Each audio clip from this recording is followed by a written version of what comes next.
안녕하세요. 엄마표 영어에 대해서 가이드를 제공하는 효림파파라고 합니다.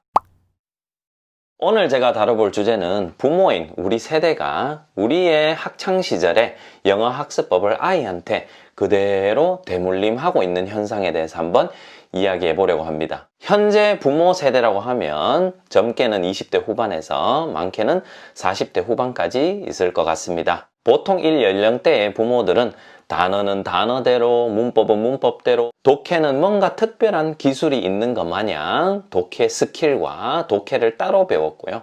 발음은 또 발음대로 따로 또 연습을 했고요. 이렇게 영어를 쪼개서 나눠서 학습을 하였습니다. 그런데 잘 한번 생각해 보면요.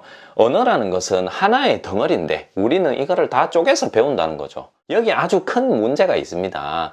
첫째, 이렇게 쪼개서 배우면 효율도 오르지 않고요. 두 번째, 이게 자신의 진정한 영어 실력이 될 수가 없습니다. 부분적인 아주 단편적인 지식들이 모여서 합의된다는 그런 오류를 범하고 있는 것이죠. 그렇게 되니까 결론적으로 우리가 외국인을 만나거나 우리가 실제로 영어를 활용해야 되거나 혹은 시험 문제를 풀 때 자신이 가지고 있는 영어 실력을 한껏 뽐낼 수가 없게 되는 것이죠. 현재 20대 후반에서 40대 후반까지인 부모인 우리 세대가 영어를 학습한 방식으로 영어를 실제로 좋아하게 되었고 영어 실력도 뛰어나다면은 그 방식을 아이한테 그대로 대물림해도 좋지만 만약에 그것이 아니라면은 이 큰 고리를 끊는 것이 필요하고 큰 변화가 필요한 것은 사실 당연한 사실입니다. 문제는 바로 이제부터인데요. 20대 후반에서 40대 후반까지 부모인 우리 세대가 수년 동안 학창시절에 공부한 방식대로 영어를 습득한 것에 우리가 매우 익숙해져 있어요. 그렇기 때문에 이 익숙함에 젖어 있어서 이렇게 하지 않으면 뭔가 안 될 것 같고 내 아이가 이 방법 이외에 다른 방식으로 접근을 하면 뭔가 불안함이 자연스럽게 밀려온다는 것이죠. 물론 깨어있는 아닌 분들도 계시긴 합니다만은 대다수가 내가 공부했던 그대로를 아이에게 그대로 강요하고 적용시키려는 경향성을 보인다는 것이죠. 그래서 결론적으로 이 방식대로 하지 않으면 뭔가 잘못하고 있다는 느낌을 받거나 뭔가 불안함을 느끼기 십상이라는 것이죠.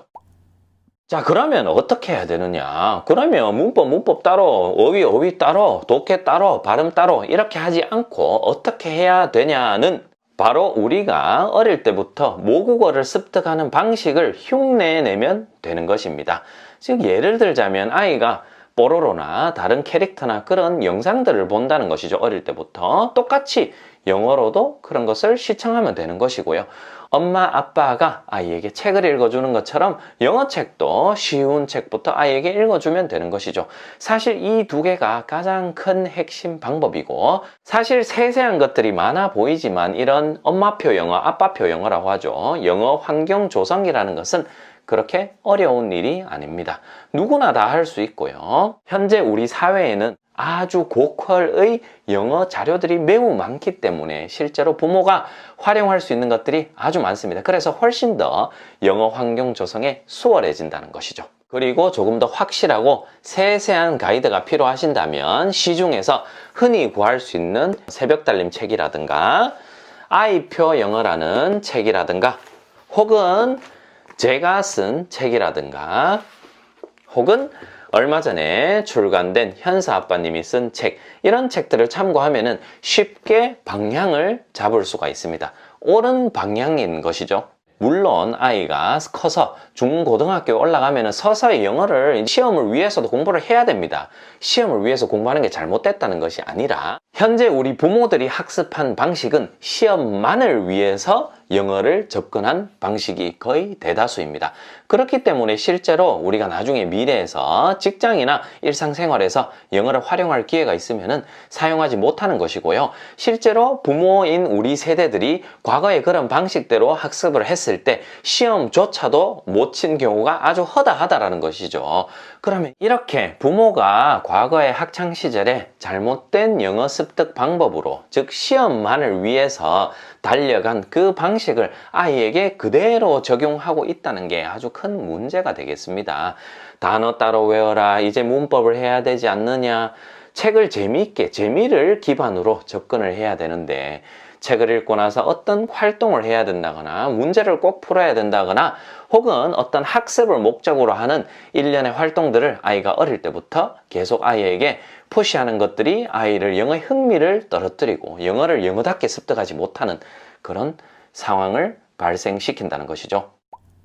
언어라는 것은 어릴 때부터 학습하는 것이 아니라 습득하는 것입니다. 많이 보고 많이 듣고 많이 느끼고 그러면서 저절로 몸에 익어가고 귀가 트이고 익숙해져 가는 것입니다. 우리가 우리말을 습득하듯이 영어 또한 그런 느낌을 충분히 양껏 살려서 재미 위주로 자연스럽게 많이 듣고 볼 수 있도록 영어 환경 조성을 해주는 것이 우리 부모의 역할이라고 할 수 있겠습니다.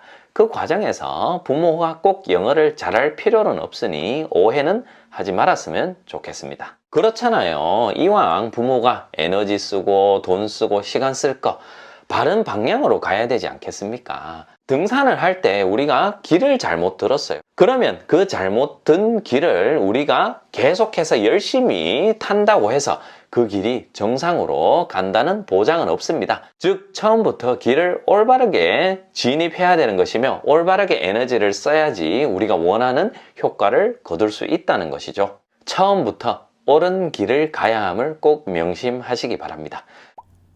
자, 그러면 오늘도 효림파파였습니다. 다음 영상도 기대해 주시기 바랍니다. 아, 맞다. 구독이랑 좋아요, 댓글 혹시 깜빡하셨으면 모두 다 무료로 하실 수 있으니 한번 해보시기 바랍니다. 그럼 다음에 또 뵙겠습니다.